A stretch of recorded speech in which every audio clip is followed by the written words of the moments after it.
My dear friends in Christ Jesus, greetings to you all. One of my friends asked, what are the offences against the faith and the unity of the church?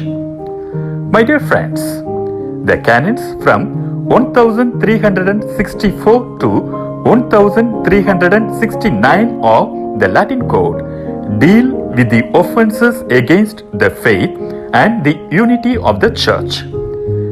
They are 1. Apostasy, heresy and schism. Number 2. Teaching a doctrine condemned by the Roman Pontiff or by an ecumenical council. Number 3. Appeal against Roman Pontiff. Number 4.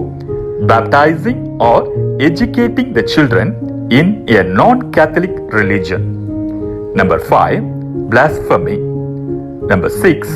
Profaning sacred objects. These are the offences against the faith and the unity of the church. Thanks for watching. See you again.